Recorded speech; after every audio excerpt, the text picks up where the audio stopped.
Pour ce projet, j'ai décidé d'interviewer un gestionnaire de barbershop où les barbiers sont des travailleurs autonomes. Comme ils ne sont pas des employés classiques, leur gestion est différente, surtout quand il s'agit d'évaluer leur performance. Avec cette entrevue, je veux comprendre comment les gestionnaires s'assurent que les barbiers travaillent bien et offrent un bon service aux clients. Plus précisément, je vais poser quelques questions sur 3 critères. Les critères utilisés pour mesurer leur performance, les outils et stratégies pour les motiver et les aider à s'améliorer, les défis rencontrés dans la gestion des travailleurs autonomes. Je vais aussi faire des liens avec les notions du cours, notamment sur l'importance d'adapter la gestion de la performance aux atteintes des travailleurs. C'est le chapitre 8.2. L'objectif est de voir comment le gestionnaire ajuste son approche pour que son équipe reste motivée et performante. La discipline. Dire à l'heure à son affaire, connaître son horaire. Il éduque sa clientèle. Les clients ne peuvent pas faire ce qu'ils veulent avec cette personne-là. Beaucoup de barbers veulent juste faire l'argent, donc ils vont prendre l'argent n'importe comment. Son heure d'arrivée, le temps qu'il prend pour faire un service, si la personne veut s'améliorer à chaque fois. Son honnêteté. Est-ce qu'il fit dans le système ici avec les autres personnes? Tout le temps.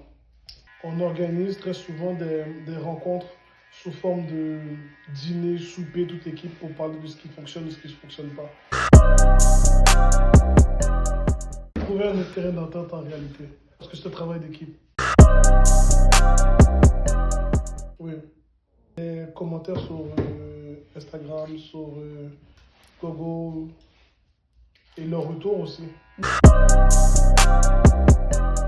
Dans les réunions. En privé, on ferme le barber, puis on est tous ensemble, on parle, on discute. Je ne vais pas chercher à le rencontrer directement sur son heure de travail.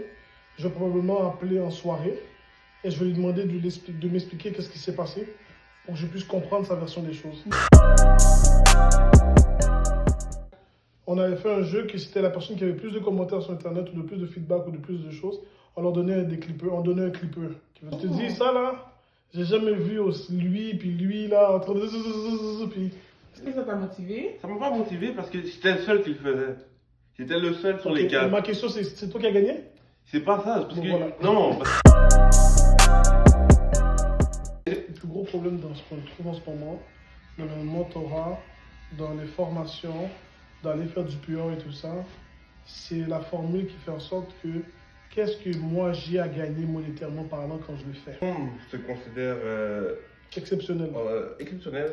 On est travailleur autonome et personne ne veut vraiment travailler de pair pour qu'on avance. C'est pour ça que dans leur entente, il est fait mention que quand ils participent à une formation ou qu'ils se lancent ou que je peux les aider, je couvre 25% de ce qu'ils font.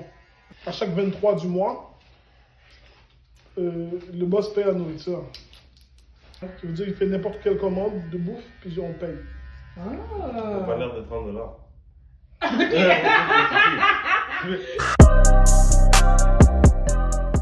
Je leur donne tout ce qu'ils veulent. Comme ça, quand je leur demande quelque chose, ils n'ont pas le choix de me le donner. On appelle ça un couteau à l'envers. On appelle ça dans le street un pep. En réalité, c'est avant même de demander, je m'assure que ce qu'ils me demandent, je contribue à ce qu'ils veulent pour être sûr certain que eux, ils ont les idées claires de ce que je veux. Non, parce qu'ils prennent pour acquis. Parce qu'ils veulent des raccourcis. Okay. Ils prennent pour acquis que ça va être facile. Ouais. Parce qu'ils voient que lui, tous les autres gars, ça a l'air facile. Je regarde comment la personne agit. Tu dois laisser la chance aux individus de faire des erreurs. Puisque les barbiers sont des travailleurs autonomes à la base, il est essentiel de les inclure dans le système de gestion de la performance pour maximiser leur efficacité au travail. Contrairement à des employés traditionnels, ils génèrent eux-mêmes leur horaire, leurs clients et leur façon de travailler, ce qui signifie qu'ils ne dépendent pas directement du gestionnaire pour organiser leur travail. Cependant, pour assurer une bonne dynamique au sein du barbershop et favoriser la croissance de l'entreprise, il est primordial que ces travailleurs autonomes fonctionnent en équipe et adoptent une approche communautaire. Selon mon livre de gestion de la performance, lorsque les employés sont satisfaits du système mis en place, ils réagissent de manière positive, ce qui renforce leur sentiment d'étiqueté, leur motivation et leur engagement à améliorer leur performance. Il est donc préférable que le système soit adapté aux besoins des travailleurs plutôt que l'inverse. En fait, s'ils sentent que le système leur convient et leur apporte des avantages, ils seront plus enclins à y adhérer et à s'investir davantage. À travers mon entrevue, j'ai compris que le gestionnaire accorde une grande importance au développement des employés. Il participe aux formations et cherche à les motiver en leur offrant à couvrir 25% des frais de formation, ce qui est très bon. Cependant, j'ai remarqué qu'il manque d'outils efficaces pour communiquer la progression et le développement des employés. Un point qui est souvent revenu dans l'entrevue est que les travailleurs n'utilisent pas toujours les moyens mis en place de la bonne manière, ce qui peut être lié à un manque de motivation ou et à un faible esprit d'entraide et de soutien. En effet, puisque les barbiers sont des travailleurs autonomes, le travail d'équipe est souvent négligé. Bien que certaines initiatives existent, comme des repas d'équipe ou des rencontres informelles, elles ne sont pas forcément axées sur le développement des compétences. Il serait donc pertinent de revoir ces initiatives et intégrer des éléments concrets liés à l'amélioration de la performance, par exemple en structurant les réunions autour des critères d'évaluation et des objectifs de progression. Bien que les gestionnaires fixent des objectifs clairs à travers des contrats, ces derniers ne sont pas réévalués régulièrement, car les feedbacks ne se font pas assez fréquemment. De plus, la reconnaissance des efforts et des progrès des employés sont très rares, notamment parce que les possibilités de développement sont très limitées. Il serait bénéfique d'instaurer des moments d'échange plus réguliers entre les gestionnaires et les barbiers afin d'établir une relation de confiance et de favoriser des discussions ouvertes mais encadrées dans un cadre professionnel.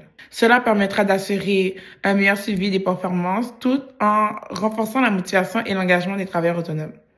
Pour moi, la gestion de la performance dans ce barbershop repose avant tout sur une question de confiance. Ici, ce sont surtout les employés qui doivent prouver leur valeur et convaincre plutôt que de recevoir directement la confiance de leur gestionnaire.